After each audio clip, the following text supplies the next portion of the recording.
तो आज की वीडियो में देखने वाले हैं क्लास 10th के जो साइंस है उसका मॉडल पेपर, और ये बिहार बोर्ड का है। तो इसमें हम इसके आंसर तो जानेंगे ही, एक्सप्लेनेशन के साथ जानेंगे। तो चलिए वीडियो को शुरू करते हैं। तो ये जो मॉडल पेपर है ना, इसमें आपको टोटल जो है साइंस में 80 प्रश्न दिया रहेगा, जिसमें आपको 40 बनाना है। तो आज के वीडियो में क्या करते हैं, 1 से लेकर 50 तक को देख लेते हैं, फिर अगले वीडियो में 30 क्वेश्चन को कवर कर लेंगे। तो आपका जो पहला सवाल है, देखिए आपके सामने है। ये पहला सवाल है कि समतल दर्पण की फोकस दूरी होती है। तो समतल दर्पण की जो फोकस दूरी होती है वो क्या होती है? तो इसका जो राइट आंसर है वो अनंत होता है, ऑप्शन नंबर सी। जो समतल दर्पण पर प्रतिबिंब बनता है ना, वो अनंत दूरी पर बनता है। तो इसका जो फोकस दूरी होता है वो अनंत होता है। चलिए आगे देखते हैं। वास्तविक प्रतिबिंब दर्पण के किस ओर बनता है? तो वास्तविक प्रतिबिंब जो बनता है ये कहाँ बनता है? ये वास्तविक जो होता है ये बनता है आपको दर्पण के सामने, ठीक है। तो इनमें से कौन सा राइट आंसर होगा? दर्पण के सामने का मतलब क्या? दर्पण के आगे, ऑप्शन नंबर बी। याद रखिएगा, वास्तविक प्रतिबिंब जो होगा वो कहाँ बनेगा? दर्पण के आगे, और पीछे बनेगा काल्पनिक। अगला प्रश्न है कि आपतन कोण का मान 30 है, तो आपतित और परावर्तित किरण के बीच का कोण कितना होगा? तो देखिए, प्रकाश के परावर्तन में आप पढ़े हैं कि आपतन कोण और परावर्तन कोण बराबर होता है। अब वो किस तरह से? ये आपतित किरण है और ये मान लीजिए परावर्तित किरण है, ठीक है, और ये इस पे अभिलंब है। तो ये हुआ आपतन कोण यानी आई, अगर इसका वैल्यू 30 है तो ये परावर्तन कोण हो गया, इसका भी वैल्यू 30 होगा, क्योंकि कोण आई बराबर कोण आर होता है। लेकिन सवाल क्या पूछा है कि आपतित किरण और परावर्तित किरण के बीच का कोण, यानी ये जो आपतित किरण है ये वाला और ये परावर्तित किरण, इन दोनों के बीच का कोण कितना होगा? तो 30 और 30 मिला के कितना हो जाएगा? 60 हो जाएगा। तो राइट आंसर होगा ऑप्शन नंबर डी। नेक्स्ट सवाल देखते हैं। ये क्या है? एक दर्पण पर आपतित प्रकाश की चाल जो है सी है, तो परावर्तित प्रकाश की चाल कितनी होगी? तो देखिए, एक दर्पण पर आपतित प्रकाश की चाल सी है, परावर्तित प्रकाश की चाल कितना होगा? तो इसका जो राइट आंसर हो जाएगा आपका सी ही होगा। क्यों? क्योंकि प्रकाश का चाल कब बदलता है? जब माध्यम बदलता है। अभी तो एक ही माध्यम में है तो चाल सेम रहेगा, कोई फर्क नहीं पड़ेगा।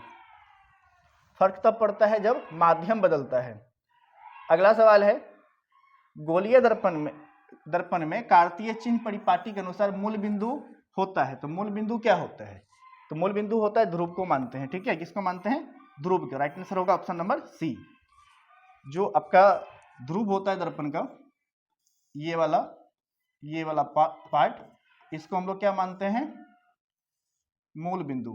कार्तीय चिन्ह में, यानी कि एक्स एक्सिस और वाई एक्सिस वाला चीज में आप ये पढ़े होंगे चैप्टर 1 में। नेक्स्ट है, जब प्रकाश सघन से विरल माध्यम में जाता है तो उसकी गति क्या होती है? सघन से जब विरल में जाएगा तो उसकी चाल बढ़ जाएगी, ठीक है, स्पीड बढ़ेगी। तो स्पीड बढ़ती है, अब बढ़ती क्या? ऑप्शन नंबर ए में। अगला सवाल है, अपवर्तन के कारण कौन सी राशि बदलती है? तो अपवर्तन के कारण कौन सी राशि बदलती है? तो वो बदलती है तरंग दैर्घ्य, ऑप्शन नंबर बी।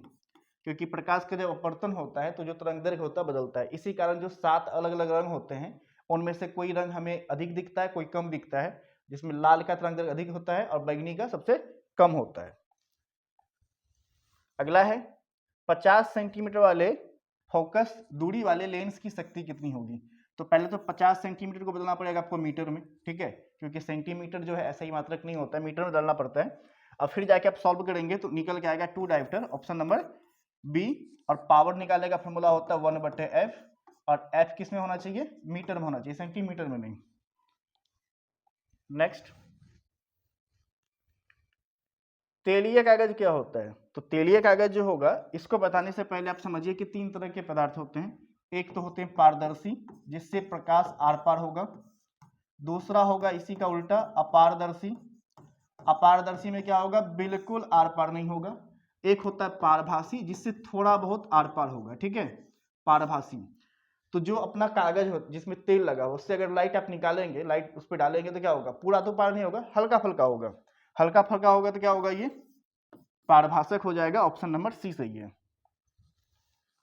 प्रकाश की चाल न्यूनतम होती है, तो प्रकाश का चाल न्यूनतम कहाँ होता है?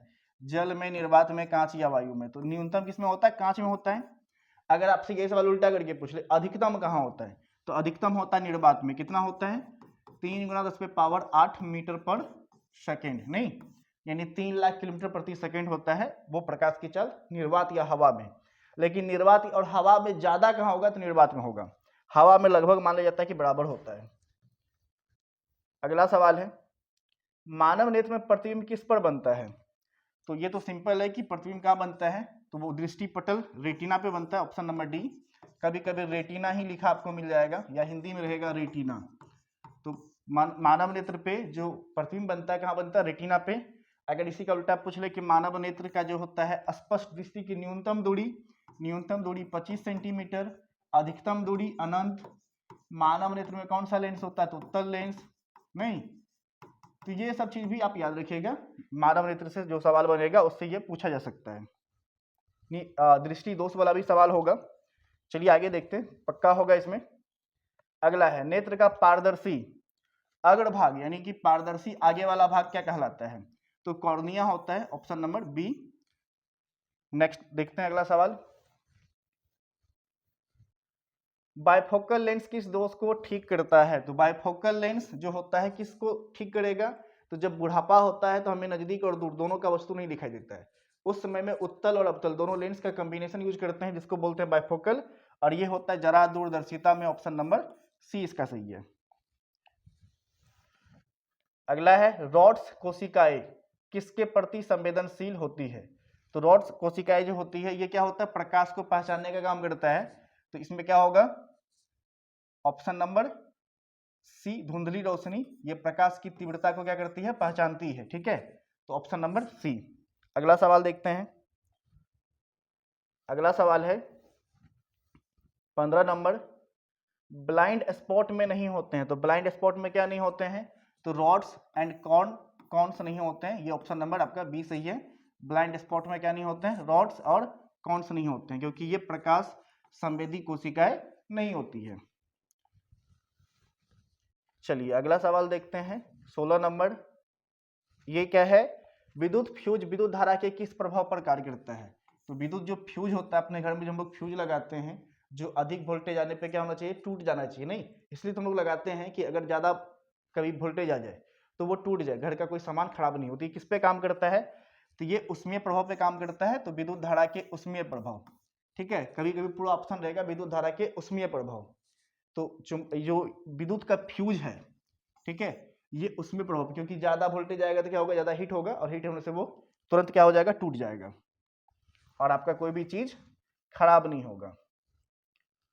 अगला क्या है, किस उपकरण में प्लस और माइनस का चिन्ह नहीं होता है? इसका आंसर देने से आप सोचिए सिंपल, कि जो वोल्ट मीटर है इसमें भी प्लस होता है और माइनस होता है, एमीटर में भी प्लस और माइनस होता है, विद्युत सेल बैटरी समझ लीजिए, ठीक है, घर में जो बैटरी लाते हैं हम लोग छोटा वाला, उसमें भी क्या होता है, प्लस और माइनस होता है। तो बच कौन सा गया, ऑप्शन नंबर सी, इसका सी होगा जिसमें प्लस और माइनस का चिन्ह नहीं होता है। अगला सवाल है, निम्नलिखित में कौन सा मात्रक वाट के बराबर है? इनमें से कौन सा मात्रक है जो वाट के बराबर है? वो है आपका शक्ति का क्या फॉर्मूला होता है, कार्य बटे समय, और इसका राइट आंसर है आपका ऑप्शन नंबर ए, जूल पर सेकेंड। ये जो है शक्ति, और शक्ति को भी हम लोग किसमें नापते हैं, वाट में, तो इसका राइट आंसर होगा ऑप्शन नंबर ए। अगला सवाल देखते हैं, क्या है, विद्युत हीटर की कुंडली बनी होती है, तो विद्युत हीटर की जो कुंडली होती है वो किसकी बनी होती है, नाइक्रोम की, ऑप्शन नंबर डी। और आप देखे होंगे इस तरह का विद्युत हीटर, कि इस तरह का विद्युत हीटर है, इसके अंदर इस तरह से जो बना हो रहता है, इस तरह से जाली, ये बिल्कुल इस टाइप का, और इस पे लोग गर्म करते हैं, चाय वगैरह बनाते हैं। तो आजकल तो अलग अलग टाइप का हीटर आ गया है, लेकिन इस टाइप का जो हीटर होगा जिसमें स्प्रिंग वाला होगा वो नाइक्रोम होता है। चलिए 19 हो गया। 20, कार्य करने की क्षमता क्या कहलाती है? तो कार्य करने की जो क्षमता होती है ऊर्जा कहलाती है। तो डेफिनेशन है ऊर्जा का कि कार्य करने की क्षमता को ऊर्जा कहते हैं, ठीक है, और ऊर्जा का ऐसा मात्रक क्या होता है, जूल होता है। तो ये भी पूछा जा सकता है कि ऊर्जा का ऐसा मात्रक क्या होता है, ये बताइए, तो जूल होता है। नेक्स्ट है अपना, विद्युत धारा के चुंबकीय प्रभाव की खोज किसने की? तो विद्युत धारा का जो चुंबकीय प्रभाव है इसका खोज किसने किया, ऑस्टेड ने किया, ऑप्शन नंबर आपका ए सही है। कब किया था, 1820 ईस्वी में किया था।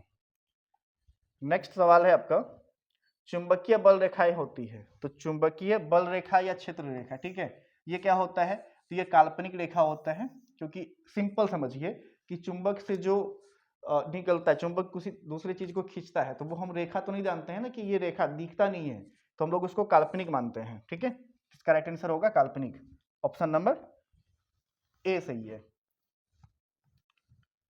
नेक्स्ट क्वेश्चन है हमारा, विद्युत धारा उत्पन्न करने वाली युक्ति को क्या कहते हैं? तो विद्युत धारा जो उत्पन्न करता है उसको जनित्र कहते हैं, यानी जनरेटर कहते हैं। ठीक है, जनरेटर इंग्लिश में, हिंदी में जनित्र कहते हैं।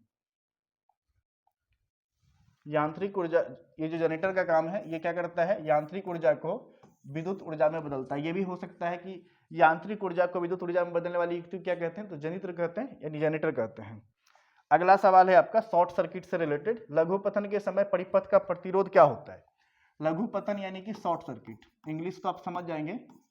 शॉर्ट सर्किट जो होता है, तो शॉर्ट सर्किट होता है, क्या होता है उसमें वोल्टेज बढ़ जाता है। ठीक है, तो वोल्टेज बढ़ने का मतलब क्या, करंट अधिक हो गया। तो करंट अधिक कब हो गया, जब प्रतिरोध का मान घटेगा। तो प्रतिरोध का मान क्या होता है, कम होता है, जिससे करंट क्या होता है, बढ़ जाता है। इसमें क्या होगा, प्रतिरोध बढ़ जाता है, ऑप्शन नंबर ए सही है। कई बार प्रतिरोध का सिंबल, प्रतिरोध को आर से लिखते हैं। ठीक है, और इसका जो सिंबल होता है इस तरह का होता है, ये प्रतिरोध का सिंबल है। ऐसा ही मात्रक इसका अगर कोई पूछ ले तो इसका ऐसे मात्रक ओम होता है, और ओम का संकेत होता है इस तरह का। ठीक है, ये प्रतिरोध से रिलेटेड सवाल हो सकते हैं आपके। अगला देखते हैं, नाभिकीय ऊर्जा के लिए उपयुक्त तत्व है। तो नाभिकीय ऊर्जा के लिए जो उपयुक्त तत्व होता है, यूरेनियम का खंडन होता है। यूरेनियम का खंडन ऑप्शन कौन सा हो जाएगा, सही। तो नाभिकीय ऊर्जा के लिए क्या चाहिए, अपना यूरेनियम चाहिए, और इसके नाभिकीय विखंडन होता है, जिसकी वजह से जो है नाभिकीय ऊर्जा उत्पन्न होता है। अगला है, पृथ्वी पर ऊर्जा का मुख्य स्रोत क्या है? तो पृथ्वी पे जितने भी जीव हैं उनको एनर्जी किससे मिलता है, सूर्य से मिलता है। ठीक है, तो पृथ्वी पे जितने भी चीजें हैं उसका ऊर्जा का मुख्य स्रोत एकमात्र है, वो है अपना सूर्य, ऑप्शन नंबर बी सही है। अगला सवाल है, हाइड्रो शब्द का अर्थ क्या होता है? तो हाइड्रो का मतलब होता है पानी, हाइड्रो शब्द का मतलब क्या होता है, पानी, ऑप्शन नंबर डी। कुत्ता को जब कभी देखिए पागल हो जाता है तो उसको जो बीमारी होती है उसको बोलते हैं हाइड्रोफोबिया। ठीक है, हाइड्रोफोबिया मतलब क्या है कि उसको पानी से डर लगने लगता है। तो हाइड्रो शब्द का मीनिंग ही होता है पानी, ऑप्शन नंबर डी। और कुत्ता जब पागल होता है तो किस वायरस की वजह से पागल होता है, तो रेबीज वायरस की वजह से। अगला है, एकल विस्थापन अभिक्रिया का उदाहरण कौन सा है? एकल विस्थापन का मतलब कोई एक वो चीज जो है डिस्प्लेस हो जाए, तो वो क्या है आपका, ऑप्शन नंबर डी सही है। ये जो है एकल विस्थापन अभिक्रिया का, क्योंकि जो ये आपका ये है क्या नाम है, सिल्वर, इसको कॉपर जो है विस्थापित कर देता है। अब ये आपका चैप्टर नंबर 1 का है, जिसमें अलग अलग रिएक्शन है, एकल विस्थापन, उभय विस्थापन, उन्हीं से ये चैप्टर का सवाल है। अगला है, कंपोस्ट बनना किस अभिक्रिया का उदाहरण है? तो कंपोस्ट बनना जो है किस प्रकार का अभिक्रिया का उदाहरण है? जब कंपोस्ट बनता है तो हीट उत्पन्न होता है। अब हीट उत्पन्न होगा तो जब हीट निकलता है उसको बोलते हैं उष्माक्षेपी अभिक्रिया। ठीक है, तो इसका राइट आंसर होगा आपका उष्माक्षेपी। तो याद रखिएगा, जब हीट बाहर निकलता है तो उष्माक्षेपी, जब हीट देना पड़ता है, अगर हम हीट देते हैं तब उष्माशोषी। तो दो तरह का अभिक्रिया होता है, उष्माक्षेपी और उष्माशोषी। जैसे शरीर में हम लोग का एनर्जी बनता है, शोषण हम लोग करते हैं तो उससे हम लोग को हीट मिलता है, शरीर में एनर्जी मिलता है, हीट मिलता है। तो शोषण भी किस तरह का अभिक्रिया है, उष्माक्षेपी अभिक्रिया, क्योंकि सांस हम लेते रहते हैं तो हमारे शरीर का टेम्परेचर बना रहता है, तो उष्माक्षेपी अभिक्रिया हो गया शोषण भी। चलिए, अशोषण का एक और हो सकता है कि ऑक्सीकरण अभिक्रिया है। निम्न में कौन ऑक्सीकरण नहीं है? निम्न में कौन ऑक्सीकरण नहीं है? तो इसमें से कौन सा होगा, दहन, शोषण, भोजन का पचना, अवक्षेपण। दहन के लिए भी क्या है, ऑक्सीजन चाहिए, यानी आग आप किसी चीज में लगाएंगे तो ऑक्सीजन चाहिए ही चाहिए। शोषण अभी हम बोल ही रहे थे, इसके लिए भी हमें ऑक्सीजन चाहिए, तब तो शोषण होगा। भोजन का पचना, जब तक आप सांस नहीं लेंगे, जिंदा नहीं रहेंगे तो भोजन कैसे पचेगा। अब नेक्स्ट है अवक्षेपण, तो इसका राइट आंसर हो जाएगा अवक्षेपण, क्योंकि अवक्षेपण जो है ऑक्सीकरण नहीं है। अगला सवाल है 31 नंबर, नहीं, ग्लूकोज का सूत्र। तो ग्लूकोज का रासायनिक सूत्र होता है C6H12O6। ठीक है, ये तो आपको याद रखना पड़ेगा कि ग्लूकोज का रासायनिक सूत्र या अनुसूत्र क्या होता है, C6H12O6, ऑप्शन नंबर सी सही है। नेक्स्ट क्वेश्चन है हमारा, कौन सा समीकरण संतुलित नहीं है? तो संतुलित समीकरण अगर नहीं है तो उसका लेफ्ट और राइट देखिए, एरो के साइड में जो चीज आपका मिसबैलेंस होगा वो आपका संतुलित नहीं होगा। तो इसमें अगर देखेंगे यहाँ पे 2 दूनी 4, तो यहाँ भी 4 है, ऑक्सीजन 2 तो यहाँ से 2, ये संतुलित है। इसमें देखेंगे तो पोटेशियम आपका 2 गो, तो यहाँ भी पोटेशियम 2 गो, क्लोरीन 2 गो, क्लोरीन 2 गो पुड़ गया, ऑक्सीजन 3 दूनी 6, 3 दूनी 6 पुड़ गया। अब यहाँ हाइड्रोजन 2 गो, क्लोरीन 2 गो, यहाँ पे हाइड्रोजन 2, क्लोरीन भी 2, ये भी संतुलित है। बच गया ये, तो राइट आंसर यही हो जाएगा, ये संतुलित नहीं है, ऑप्शन नंबर डी। नेक्स्ट देखते हैं 33, लाल लिटमस को नीला करने वाले विलियन का पीएच क्या होगा। ठीक है, तो इसका ना एक ट्रिक बता देते हैं। ये हमको अपने क्लास के टाइम में मेरा क्लास फ्रेंड बताया था, एक शॉर्टकट की ABR, क्योंकि हम भी भूल जाते थे तो इस तरह से बताया। अब ABR से आपको ट्रिक याद हो जाएगा, एक ट्रिक याद रखना है, दूसरा अपोजिट कर लेना है। ए से एसिड, ठीक है, ए से क्या होगा एसिड, एसिड क्या करेगा ब्लू को रेड करेगा, एसिड ब्लू को रेड करेगा, तो ब्लू को अगर रेड कर रहा है तो वो एसिड है, अगर नीला लिटमस पत्र को लाल कर रहा है तो वो क्या होगा अम्ल होगा। अब लाल को कोई ब्लू कर रहा है, नीला कर रहा है तो वो क्षार हो जाएगा, तो लाल को क्या कर रहा है नीला कर रहा है, तो लाल को नीला कर रहा है, उल्टा कर रहा है, तो पीएच मान क्या होगा क्षार होगा। एक तो पहले वो क्षार होगा, सिंपल समझो, क्षार का पीएच मान क्या होता है 7 से अधिक होता है। अब 7 से अधिक जो भी है इसमें राइट आंसर वही हो जाएगा। 7 से कम है ये 7 है, ये भी 7 से कम है, तो 7 से अधिक कौन हो गया, ऑप्शन नंबर बी। इस टेक्निक को याद रखिएगा, ये काम आएगा। एसिड होगा ब्लू को रेड करेगा तो एसिड है, और रेड को ब्लू करेगा तो वो आपका क्षार है। क्षार का पीएच मान 7 से अधिक, अम्ल का पीएच मान 7 से कम, और उदासीन विलयन का पीएच मान 7। तो ये 3 चीज आप याद रखिएगा। शुद्ध जल का भी पीएच मान 7 होता है, इनको भी याद रखिएगा। अगला है यसद पुष्प कहलाता है। तो यसद पुष्प का सवाल को समझने से पहले यसद का मतलब समझ लीजिए। देखिए एक आपका चैप्टर नंबर फर्स्ट में भी है, ऑक्सीकरण अपकरण के प्रभाव के बारे में जब पढ़ेंगे वहां पे, और मेटल नॉन मेटल में भी आप पढ़ेंगे, तो उसमें एक वर्ड आता है संक्षारण। ठीक है, तो संक्षारण में पढ़ाया जाता है बच्चों को कि धातु के चीज को नष्ट होने से बचाने के लिए हम उस पर कुछ अलग अलग प्रयोग करते हैं जिससे वो बचा रहे, मतलब बर्बाद नहीं हो। तो उसमें एक आता है जिंक का लेपन। जिंक जब लेप लगाते हैं जिंक का कोई भी धातु की चीज पे, तो वो संक्षारण से बचता है, तो जिंक का लेप लगाना कहलाता है यसद लेपन या गैल्वेनीकरण। ठीक है, तो यसद लेपन कहते हैं जिंक का लेप लगाने को। अब जिंक वाला यहाँ पे जो भी होगा वो आपका आंसर होगा, लेकिन अलग अलग चीज। तो जिंक ऑक्साइड यसद पुष्प कहलाता है जिंक ऑक्साइड, क्योंकि बच्चों को कंफ्यूज करने के लिए सब में जिंक लगा दिया। लो, तो कैसे मारोगे, तो जिंक ऑक्साइड याद रखना है। अगला प्रश्न है आपका, चूने के पानी को दूधिया बनाने वाली कौन सी गैस है।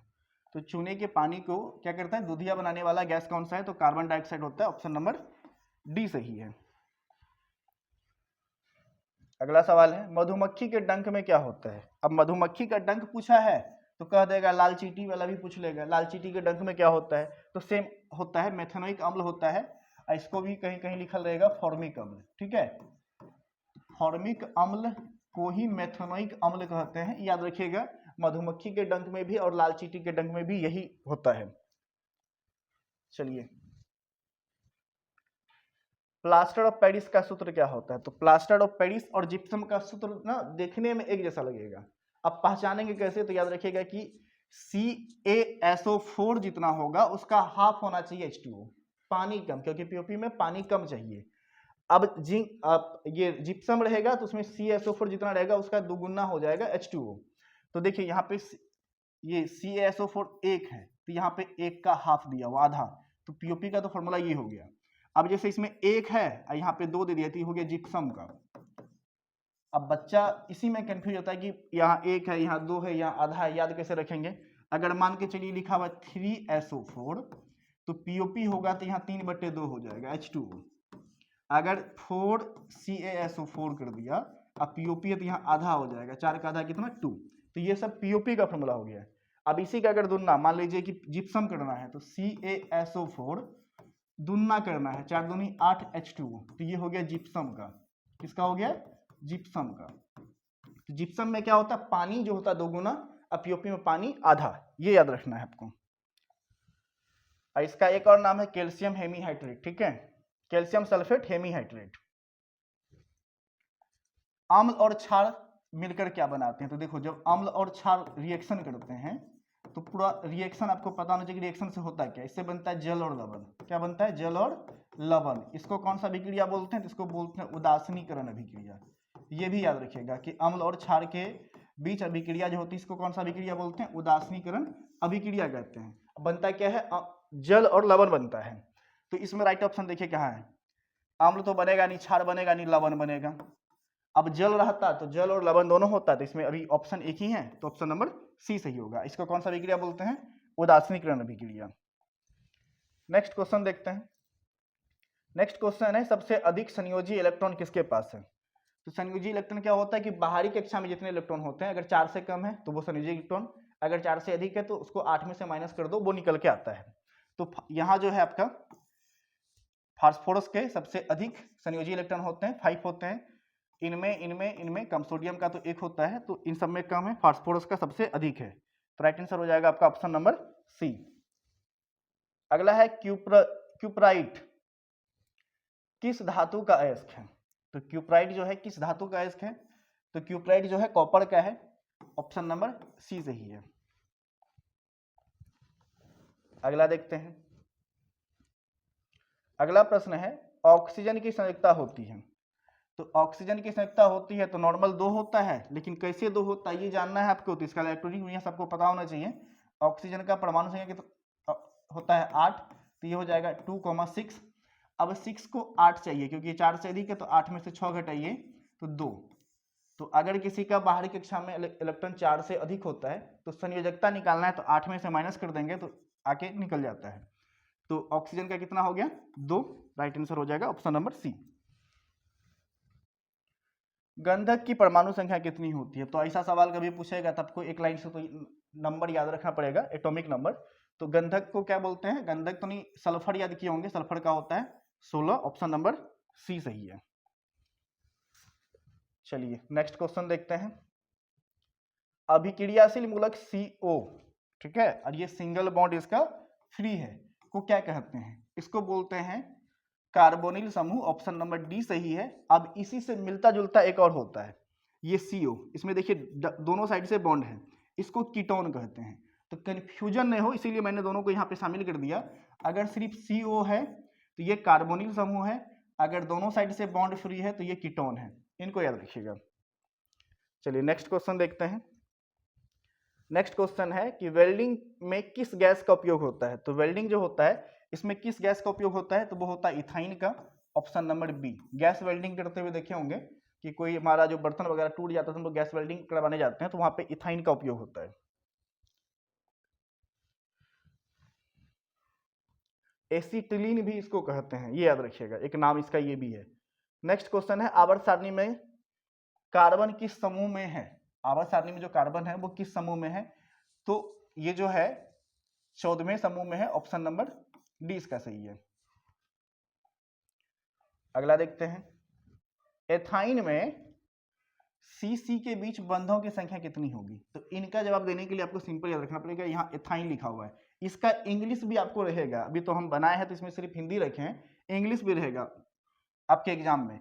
तो इथाइन का हो जाएगा ETHYNE। इसमें याद रखिएगा एक होता है एल्केन, ठीक है, एल्केन में ANE, एक होता है एल्कीन ENE, एक होता है एल्काइन, ठीक है, YNE। तो ANE में होता है सिंगल बॉन्ड, ENE में होता है डबल, इसमें होता है ट्रिपल बॉन्ड। अब बताइए इसमें क्या होगा? तो ये है इथाइन यानी YNE वाला, तो इसका जो राइट आंसर होगा ऑप्शन नंबर सी सही होगा। एल्केन में कुछ भी रहे, methane, ethane, propane, single bond, alkene वाला कोई भी रहेगा डबल बॉन्ड, एल्काइन वाला रहेगा ट्रिपल बॉन्ड। इसका सामान्य सूत्र भी आप लोग याद रखिएगा, तो परीक्षा में पूछा जाता है CnH2n+2, ये हो गया एल्केन का समान सूत्र।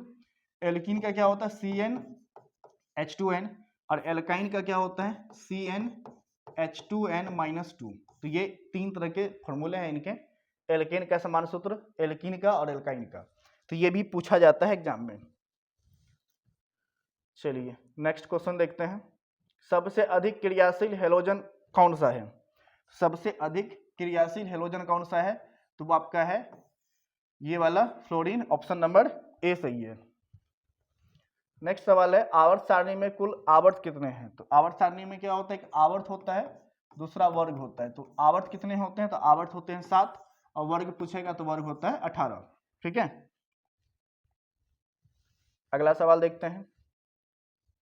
पोटेशियम की परमाणु संख्या, तो ये तो आपको कैल्शियम तक कम से कम हाइड्रोजन से लेकर कैल्शियम तक का परमाणु संख्या तो याद ही रखिए परीक्षा के लिए। तो हाइड्रोजन से कैल्शियम तक याद रहेगा तो आपका थोड़ा बहुत काम चल जाएगा। तो पोटेशियम का होता है कितना, 19 होता है। राइट आंसर हो गया ऑप्शन नंबर सी। चलिए इस वीडियो का सबसे लास्ट सवाल देखते हैं। निम्न में सबसे अधिक अम्लीय ऑक्साइड है, तो सबसे अधिक जो अम्लीय ऑक्साइड है सल्फर डाइऑक्साइड है, ऑप्शन नंबर सी इसका सही है।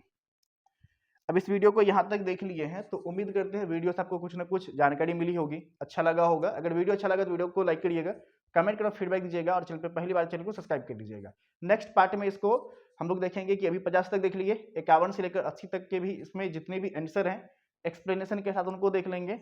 फिर इनका सोशल साइंस, हिंदी है, इन सबको भी अभी मॉडल पेपर को कवर कर लेंगे। अगर किसी टॉपिक के ऊपर वीडियो चाहिए तो कमेंट में लिख के बता सकते हैं, उस टॉपिक के ऊपर भी वीडियो लेके आएंगे। और अगर आप ऑनलाइन टेस्ट देना चाहते हैं तो हमारा जो ऐप है बिल्कुल फ्री है, आप जाके वहाँ पे रजिस्टर करिए, वहाँ अपना अकाउंट बना के सब्जेक्ट सेलेक्ट करिए और टेस्ट दीजिए, उनमें आपको 1 भी रुपया नहीं लगने वाला है। तो अगर इसमें कोई भी इन्फॉर्मेशन चाहिए होगा तो आपको डिस्क्रिप्शन में नंबर मिल जाएगा, आप वहाँ से मैसेज करके पूछ सकते हैं अगर कोई भी जानकारी आपको चाहिए। तो चलिए मिलते हैं आपसे अगले वीडियो में, आज के लिए इतना ही।